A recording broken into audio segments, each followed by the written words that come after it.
Hi friends, welcome back to food maestro. இன்றைக்கி ரொம்ப ஈஸியாக நம்ம பனானா அல்வா தான் செய்ய போகிறோம்.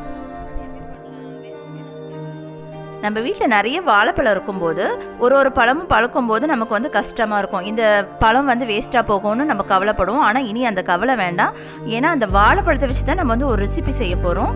ஸோ பனானா அல்வா எப்படி செய்யலான்னு பார்க்கலாம் வாங்க. ஸ்கிப் பண்ணாமல் பாருங்கள். ஒரு 5 பேருக்கு தேவையான அளவுக்கு தான் நம்ம அல்வா செய்ய போகிறோம். ஸோ அதுக்கு நம்ம என்ன பண்ணணும்னா, ஒரு 10 வாழைப்பழத்தை எடுத்து அதை தோலை உரித்து நம்ம மிக்சியில் கட் பண்ணி போட்டுக்கலாம்.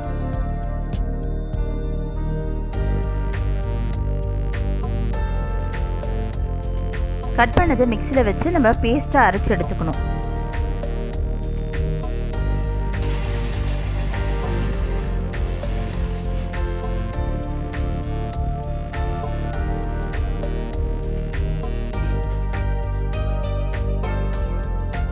இப்போ நான் வந்து ஒரு நான்ஸ்டிக் தவா எடுத்திருக்கேன். அதில் வந்து நெய்யை விட்டுட்டு நம்ம அரைச்சி வச்ச பனானா பேஸ்ட்டை போட்டு கொட்டி நல்லா கிண்டிக்கிட்டே இருக்கணும்.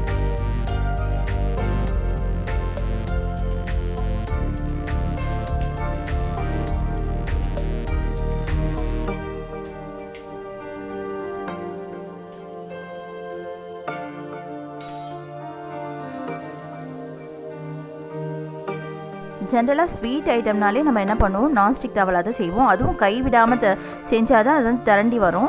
சில பேர் வீட்டில் வந்து இரும்பு கடாயில் செஞ்சால் அது ரொம்ப நல்லாயிருக்கும். இப்போ நான் வந்து நான்ஸ்டிக் தவாவில் செய்கிறதுனால ஒரு 20 மினிட்ஸ் நம்ம வந்து கைவிடாமல் கிண்டிக்கிட்டே வரும். அப்போ தான் வந்து நம்ம போட்டு நெய்யெலாம் வந்து மேலே எலும்பி வரும். ஸோ இந்த ஸ்டேஜில் வந்து நம்ம வந்து ஒரு 1/2 கப் சுகரை எடுத்து அது கூட ஒரு 4 ஏலக்காய் போட்டு நம்ம மிக்சியில் வந்து நல்ல பொடியை அரைச்சி எடுத்துக்கணும். ஸோ அரைச்சி வச்சதை வந்து நம்ம வந்து ஏற்கனவே பண்ணி வச்சுருக்கிற அல்வாவில் வந்து கொட்டி நல்லா கிண்டணும். இதுவுமே வந்து என்ன பண்ணணும், ஒரு 10 மினிட்ஸ் நம்ம வந்து ரொம்ப ஸ்லோ ஃப்ளேமில் வச்சு தான் கிண்டணும்.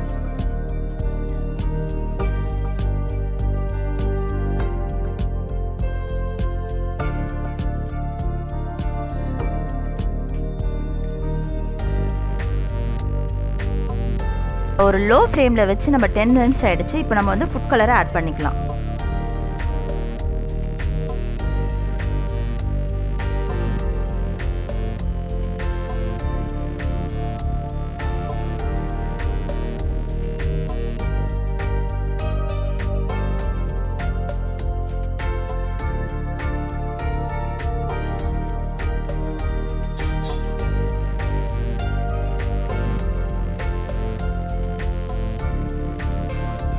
அல்வானாலே நிறைய நெய் குடிக்கும். ஸோ நம்ம நெய் எவ்வளோ தான் போட்டாலும் அது வந்து என்ன பண்ணோம், அது அப்சர்வ் பண்ணிக்கிட்டே இருக்கும். ஸோ நம்ம நிறைய நெய் போட்டால் தான் வந்து அல்வாவுக்கு ஒரு டேஸ்ட் கிடைக்கும்.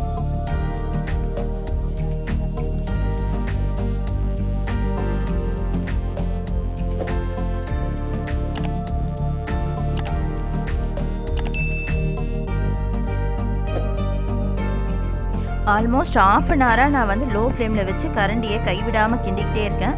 ஸோ இதுதான் வந்து கரெக்ட் கன்சிஸ்டன்சி. ஸோ இப்போ இந்த ஸ்டேஜில் வந்து அல்வா நல்லா திரண்டி வந்துடுது. இப்போ நம்ம வந்து வேறு பிளேட்டுக்கு மாற்றிக்கலாம். நம்ம ஒரு பவுலை எடுத்து அதில் வந்து நம்ம வந்து நெய்யை போட்டு நல்லா வந்து ஸ்ப்ரெட் பண்ணிக்கணும். ஸோ அப்போ தான் வந்து அல்வா வந்து ஒட்டாமல் வரும். நமக்கு என்ன ஷேப் வேணுமோ அதுக்கேற்ற மாதிரி நம்ம கட் பண்ண முடியும்.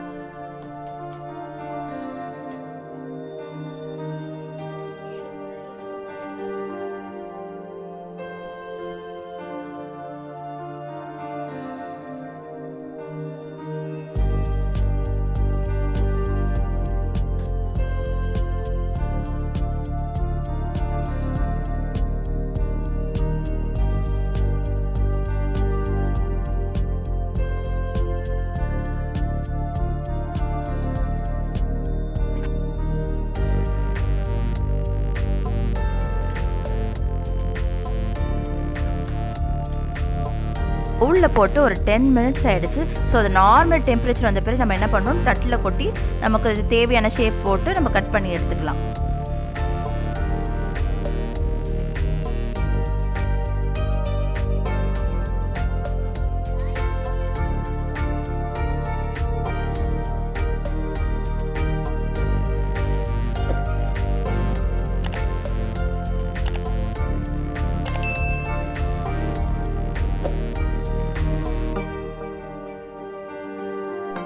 நமக்கு இப்போ அல்வா கன்சிஸ்டன்சி கரெக்டாக இருக்கும் தான் பீஸ் வந்து ஒன்றோட ஒன்று ஒட்டாமல் நல்லா தனித்தனியாக வந்திருக்கு. யூஸ்வலாக வந்து நிறைய வெரைட்டி ஆஃப் அல்வா சாப்பிட்ருப்போம். இருட்டுக்கடை அல்வா, கோதுமை அல்வா, இந்த மாதிரி ஏகப்பட்ட வெரைட்டி ஆஃப் அல்வா சாப்பிட்ருப்போம்.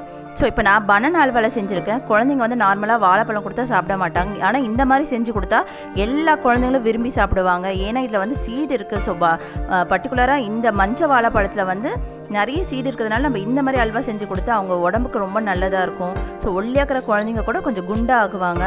இது தாராளமாக பெரியவங்க சாப்பிட்லாம், சின்னவங்க சாப்பிட்லாம், எல்லாருமே சாப்பிட்லாம். ஸோ பிடிச்சிருந்தால் லைக் பண்ணுங்கள், ஷேர் பண்ணுங்கள். தேங்க்யூ.